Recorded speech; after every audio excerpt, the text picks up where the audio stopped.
जय श्री कृष्ण एवरीवन। आज इस वीडियो में हम वैशाख मास की कथा सुनेंगे।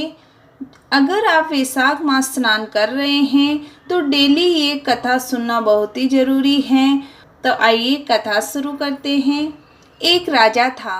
वह वैशाख मास में प्रतिदिन ब्रह्म मुहूर्त में उठकर गंगा जी में स्नान करता था। राजा का आदेश था कि मुझसे पहले गंगा जी में कोई भी स्नान नहीं करेगा। राजा जब गंगा जी में स्नान करने जाते हैं तो उन्हें प्रतिदिन शांत जल के स्थान पर हिलता हुआ हलचल युक्त जल दिखाई देता था। तो राजा को संदेह होता था कि निश्चित ही मुझसे कोई पहले प्रतिदिन गंगा जी में स्नान करता है। अतः राजा ने नदी के तट पर पहरेदार बिठा दिए। गंगा जी के तट पर एक वृक्ष था। उस पर एक बंदरिया रहती थी। वह प्रतिदिन राजा के स्नान करने से पूर्व स्नान करके वृक्ष पर चढ़कर बैठ जाती थी। इस प्रकार होते होते पूरा वैशाख माह व्यतीत हो गया, परंतु अंतिम दिन राजा के सिपाही ने देख लिया और उस बंदरिया को पकड़कर राजा के पास ले गए और कहा कि ये बंदरिया आपसे पूर्व प्रतिदिन गंगा जी में स्नान करती है। उधर राजा की प्रतिज्ञा थी कि यदि कोई भी स्त्री मुझसे पूर्व स्नान करती होगी तो मैं उससे विवाह कर लूँगा। इसलिए राजा को बंदरिया से विवाह करना ही पड़ा। वैशाख मास के पुण्य से बंदरी के गर्भ ठहर गया। 9 मास पूर्ण होने पर बंदरी ने राजा से पूछा कि शिशु जन्म के समय मुझे क्या करना चाहिए। तब राजा ने महल में एक घंटी लगवा दी और बंदरी से कहा कि जब भी तुम्हें दर्द हो तो उसे बजा देना, मैं संपूर्ण प्रबंध कर दूंगा। राजा की अन्य रानियां भी, उनकी कोई संतान नहीं थी। बांदरी का गर्भ है ये समाचार जानकर अन्य रानियां भी मन ही मन बांदरी से ईर्ष्या करने लगी और भावी संतान का नाश करने हेतु विभिन्न योजनाएं बनाने लगी। घंटी लगी देख एक रानी ने बंदरी से इसका कारण पूछा। बंदरी ने संपूर्ण वृत्तांत के सुनाया। रानी ने बहकाया कि एक बार घंटी बजाकर तो देख ले कि राजा आते हैं या नहीं। बंदरी ने घंटी बजाई तो राजा दौड़े दौड़े महल में आए और घंटी बजाने का कारण पूछा। इस पर बंदरी ने उत्तर दिया कि मैंने तो रानी के कहने पर घंटी बजाई थी। तब रानियों ने राजा से कहा कि ये तो पशु और न जाने कितनी बार घंटी बजाएगी। इस प्रकार कहकर उन्होंने घंटी को हटवा दिया। कुछ बाद बंदरी के शिशु जन्म का समय आया और उसे अन्य रानियों से पूछा कि मैं क्या करूं।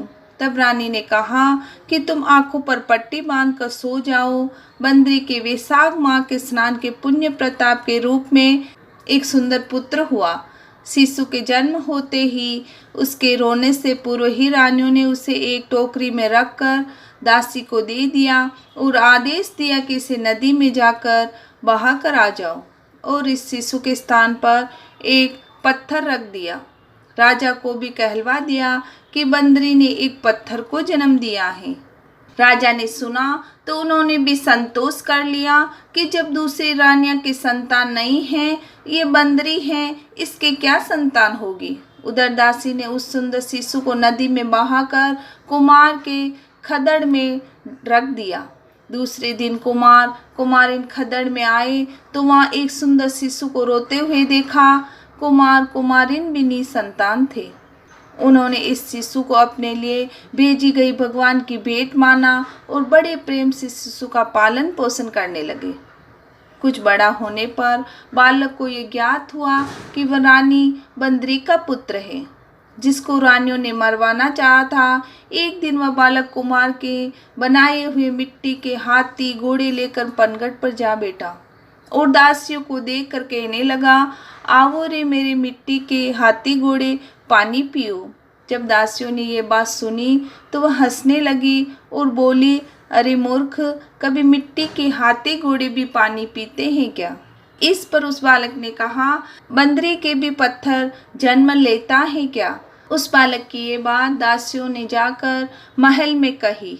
तब रानियों ने दूसरे दिन विष मिलाकर लड्डू भेज दिए। ईश्वर की कृपा से लड्डू गोंद और बादाम के हो गए। उन लड्डू को खाने से उस लड़की की मृत्यु नहीं हुई।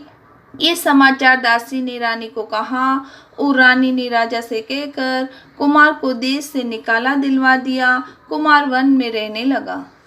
अगले वर्ष चैत्र माह में माता गणगौर के पूजन का दिन आया तो बंदरी का पुत्र 108 करवे और 108 गोली लेकर घड़े में पानी भरकर बगीचे के बाहर बैठ गया। उधर राजा और साहूकार की पुत्रियां गणगौर बनाने के लिए मिट्टी लेने के लिए आई।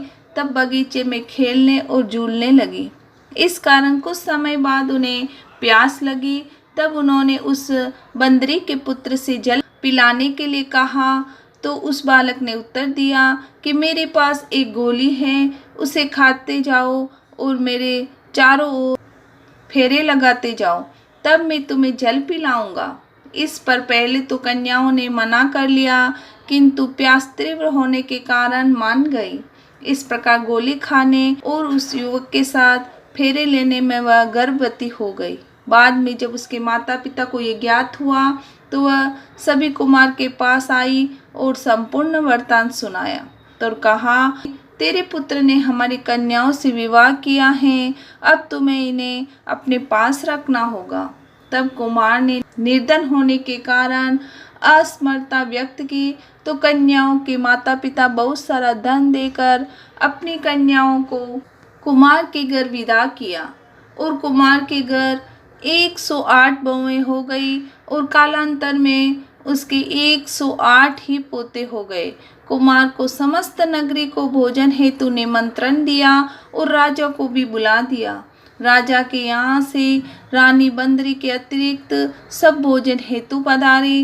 तब राजकुमार राजा की आज्ञा लेकर बंदरी को लेने रथ पालकी लेकर गए और लाकर सभा में उसे ऊंचे स्वर्ण आसन पर बिठाया। राजकुमार ने अपनी सभी पत्नियों को समझा दिया कि बंदरी मुझे जन्म देने वाली माता है।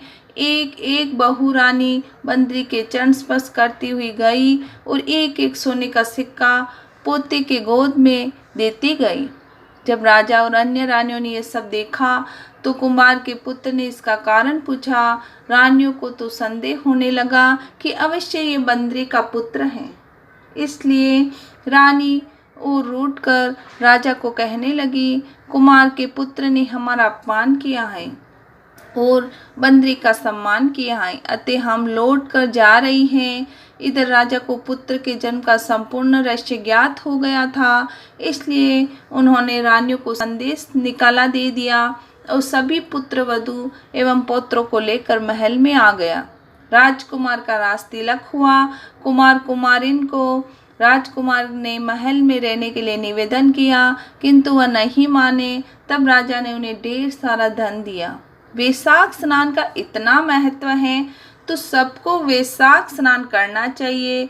बंदरी ने वैशाख स्नान किया तो उसे राजा का राज्य, पुत्र, बहुएं आदि प्राप्त हुई।